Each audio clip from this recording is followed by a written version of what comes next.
I'm ready to go this morning, Cruzy. Hey, let's go outside and maybe play in the dirt today. Sound good?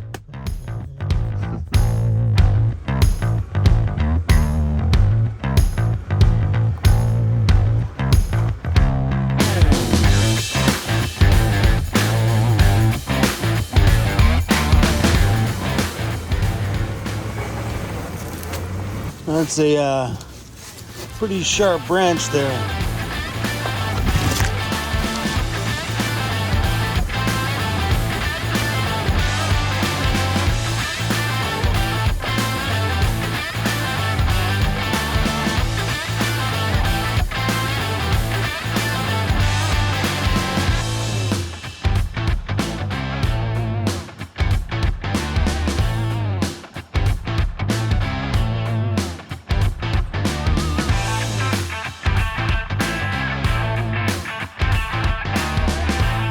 When I first moved into this van, I had very little power needs. When I started out, I didn't have any money. Everything was super basic. I charged my cell phone off of my van battery and I had a laptop to run. So I bought this little 100-watt inverter from a local box store, plugged it into my cigarette lighter on the van, and anytime that I needed to charge my laptop, I'd have to start my van for an hour to charge up my laptop so I could make videos or do other things that I needed on my laptop. And now that I'm in my van for just about finishing up 5 years, going on year number 6, my power needs, I've just been going up more and more and more every single year from where it started back at the beginning. And if you go back and watch my earlier videos, you'll see that I was a huge advocate for no batteries, no solar, that you can start van life without needing all of that stuff. And I still truly believe that to today, that you can start the journey off, whether it be weekend camping or going on a 1-month overland adventure or living in your van full time on a budget. You can start your van life without the needs of all those big fancy, well, the stuff that I have in that thing. I don't think it's necessary. I think that you can here just kind of just ease up what you need. You don't need a big fancy blender or a crock pot or all these other power things, that you can actually start out pretty basic. But that brings me to today on my journey. My power needs are going up every year, never fails. So now that I've added Starlink to my van and I'm driving as much as I used to, because I used to drive like 3, 4, 5 hours every day, just running around and seeing things and making content for all of us. And now that my travels have slowed down a lot, I'm finding I'm struggling a lot on the power side. So you'll notice a few videos back, I talked about how I'm just not keeping up with my charging. So I thought today we would take a deeper look into what's happening with me and maybe what the changes are I might make to my electrical system to meet the demands of my van life today. This is not a subject that I'm passionate about. This is not something I know a ton about. So there is going to be some parts in this video where I'm going to ask you guys for some advice because, well, let's go look and see what's happening with this van of mine. You want to take over this part of the video? Hey? You want to tell them about all the things we have in the van that are draining our power right now? So let's take a look at our Victron battery monitor app. This app here shows me my entire van's system. And it's awesome because it gives us a history and everything that's gone on in here. It tells me what the deepest distance, we'll get into this side in a second. So over here, it says that we are at a 45% state of charge. I'm at 13.26 volts and I'm currently bringing in 72 watts of surplus solar power. So this one will show me if my system's draining or getting a surplus. So right now it's probably getting in a lot more solar than that, but I also have a fridge that's running right now, so it's bringing that number down. These apps are incredibly amazing, and you have to add a Victron battery monitor shunt in order to run this thing, but way worth the van upgrade. But let's take a look on here. My deepest discharge has been 196 amp hours. I only have 200 amp hours of power. That was just about a full, complete drain of my entire system. Here's the main system for the Victron. This sends the information over to the app. This thing beeps when the low voltage alarm goes off, and I have it set at 20% state of charge. You know how many times in the past couple weeks this thing's been beeping on me overnight because I've drained the batteries down to 20% or way lower? Well, obviously you can tell. I just about drained it down fully, 196 amp hours. So there's tons of ways I could go about this. I could go more solar, more solar, more solar. But does that really help me in the 7 months of the year that we get really, really, really poor solar conditions? No. Adding more battery capacity to the inside. So right now I have two 100 amp hour lithium batteries. Is adding two more gonna help? Yes, it would, because anytime my back two house batteries are full and we're getting a good drive day in or a good solar day, we could take all that extra energy and store it in two extra batteries, which would give me a lot more use time on downtimes for solar or downtimes for driving. Meaning that right now I got about one solid day of full use inside of this van on my current battery setup. That's running my fridge, my lights, my cell phone, charging GoPros, charging the drone, and editing for up to sometimes 5 hours every day. That's my biggest draw, is my laptop. That thing just sucks the juice right out of my van. So adding more battery capacity is definitely an option. But there's also one thing too that's kind of limiting me right now, and that's a piece of my solar and alternator charging component. I never thought this would be something that I never thought I'd ever have to change this. So back here by my bed, let me turn a light for you guys. I don't know if that makes a difference or not. Probably made it worse. So back here by my bed is a Renogy DC to DC MPPT charge controller.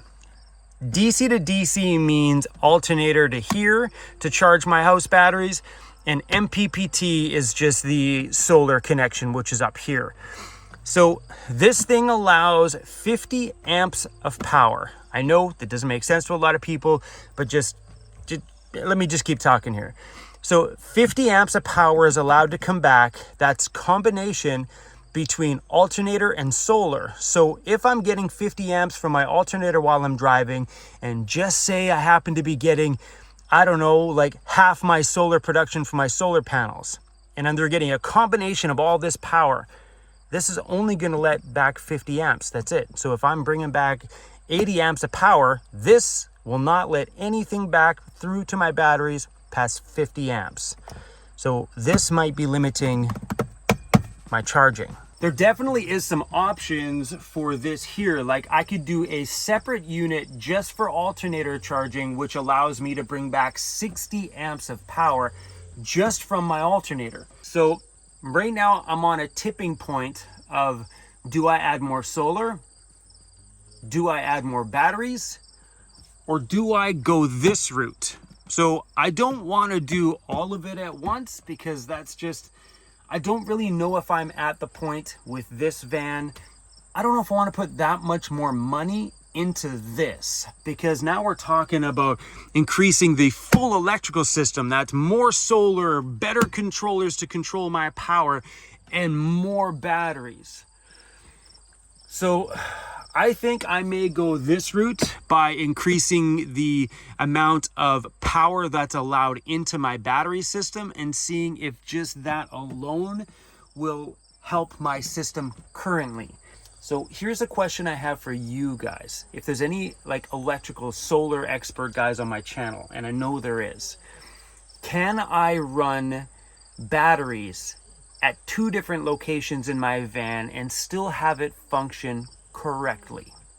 Let me show you what's going on right now. Behind this cabinet here is two 100 amp hour lithium batteries stacked on top of each other. One's in that shelf, one's on the bottom shelf. I don't have room up here to put in any more batteries. And I also don't have room to put two more or four batteries in total underneath the bed, keeping my batteries in a 4-bank thing. But I might have room underneath one of my bed compartments to slide in two more 100 amp hour batteries. That would mean we'd have to run a cable from back there all the way up here and connect them to my existing system. So can I run 2 back there and 2 here? I've had people tell me no, that you need to run them in the bank because it's proper. I've also had people tell me that yes, you can, as long as you properly gauge the wire from the back forward. So I'm wondering what you guys think. And maybe just some help on this little situation here. So what's happening now is, because I'm not driving as much, obviously I'm not getting as much charge in as I normally would. But my power needs have also increased a lot too. Yes, it's summertime and my fridge freezer is pulling more power than it would during the winter months because it's working harder to keep things frozen. But I also have Starlink in my van, which is pulling an extra 50 watts, 45 watts or so, which means if I'm having a heavy work day out in the backcountry somewhere or in the city, I'm pulling that extra 50 watts upwards, sometimes about 5 hours a day. If I'm on there downloading music or I'm having a Netflix. Sorry guys, my phone's ringing. What's up, Jeffy? So another thing that's pulling a ton of power right now is I'm running 3 fans. My fans aren't exactly huge power draws. So we have these Caframo ones here, which are extremely power conscious. I got one on either side here. Plus I have my Max Air roof fan, which has been in my van now for 4 years. It's got some issues, so I may need to replace it at some point. Some of the functions don't work anymore. But running all 3 of these fans at night are just making everything in here drop super fast. And we always got to think about Mr. Cruiser to keep him nice and cool. The main reason why I wanted to make this video is because sometimes it's good for me to ask you guys some tips and ideas, because I know there's some full-time van lifers on here who have been through all this stuff before, and they can give me a tip on which direction I should go that would be the smartest and the most cost-effective, because I don't want to do all of it at once. In some ways I would like to just maybe add 2 more batteries to my system, but is that going to make a difference if I don't have enough power coming back, because my little charging unit is limiting everything? I don't know, something inside of here says I should do dual different charging units, so it allows me to bring back tons of power, then expand from that point forward if I need. So let's go back to me talking about starting my van life with nothing. When I had no electrical, I had no electrical problems. This was not something that I ever had to worry about or stress about. I also had to go buy ice to put in my cooler every few days to keep everything cold because I didn't have a fridge, because I didn't have electrical. And then I got a Jackery battery and started to run and charge things from there, which really helped because that allowed me to use my laptop for a short while without running my van, because I could charge my Jackery off of my van and just do it that way. But then as your power needs increase, you can grow out of your Jackery, and before you know it, you're into big van electrical systems like mine, which can come with some problems as time moves forward, of course. And take this experience from me is that your power needs are never going to get less living in a van. You're never going to wake up 6 months later and all of a sudden have less power needs than you did 6 months ago. Maybe you're that person, not me. I think as my van life progresses, I add more, and I add more. And then the more power that's leaving, the more you got to think about storing more power or bringing more power in. Oh, my gosh. This summertime is kicking the crap out of me. Man, we've just been beeping dash clusters forever, electrical ups and downs, and it's hot and humid right now, and I don't want to be sitting here in the sun. Here's another problem. When it's sunny, you need to stay in the sun to get solar, which means you're in the thick of the heat and the nastiness because you can't hide in the bush. Well, I can go hide. Me and Cruz will go hide off in the bush somewhere. but your home has to stay in the sunshine in order to get solar and charge. That is a huge downfall about summertime. But maybe that's where adding more solar comes in. Well, I don't know what I'm doing. Does anybody out there have any advice for me? Talking about electrical stuff is not something that I enjoy to do. It's not a passion for me or something that I'm like, ooh, let's talk about battery problems. It's just a reality of living in a van, is that when you have electrical stuff, things will fail, things will go wrong, or you'll have a hiccup down the line like I am now with not getting in enough power.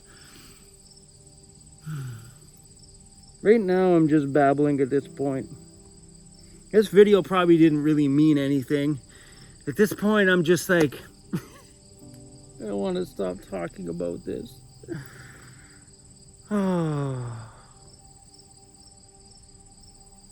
I have an appointment booked coming up at Ray Outfitted that I booked long before I came out here. I booked an appointment because I knew there was a project that I wanted to do, and I figured that they'd be the perfect ones to help me out with it. But now that I'm here, I might cancel what that project was. I was excited about it. I didn't want to tell you guys about it until I did it because it's so cool. But now that I'm having this problem, I may take that appointment if they have the time during that appointment time to do a little bit of an electrical upgrade. We're done, my friends. We're absolutely done. Sometimes something inside of me says I should have just kept this electrical stuff very simple, very basic, and I wouldn't be here right now. Mind you, I also wouldn't be able to keep ice cream in my van and cold beer in my fridge. What up, Cruzy? Cruzy's like, yeah, Dad, you need that fridge, because if you didn't have the fridge, you couldn't keep my raw dog food, Dad. Anyway, I'm done. I'm done sitting in the sunshine. Forget the solar. We're gonna go for a drive. Cruzy's like, yes, air conditioning, please. He loves it. Puts his head in front of there. This one usually hits his body if I can point it there. Oh yeah, buddy. You can have mine too. Mine, you can have that one. Keeping you cool is the most important thing, buddy. I have made so many electrical videos on this channel that every time I make another one, I feel like I'm just like, oh, it feels good in the face. I feel like I'm just repeating, you know, like just blah, blah, blahing about the same blah, blah, blah and the same rah, rah, rah thing. But these problems arise, and what do I do in these scenarios? Do I not talk about them? I keep bringing them up again? Whoop, over the rocks. Anyway, guys, thanks for watching today's simple little video. I wish I could have stayed at that spot because it was absolutely epic, but it's just too hot. And we're in Ontario. I should be able to go find a nice lake in the shade to sit by somewhere. So anyway, thanks for watching, everyone. Make sure you hit that subscribe button. And if you have any tips, tricks, or advice for me when it comes to all this stuff that I'm racking my brain about, please let me know. I'll read the comments down there for sure. Whoa. All right, everybody. Take care.